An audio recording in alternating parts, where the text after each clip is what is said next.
कफन ओढ़ाई दी है टूटत ही जब प्राण गे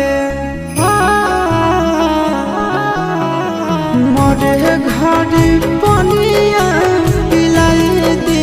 है जान गे कफन ओढ़ाई दी है टूटत ही जब प्राण गे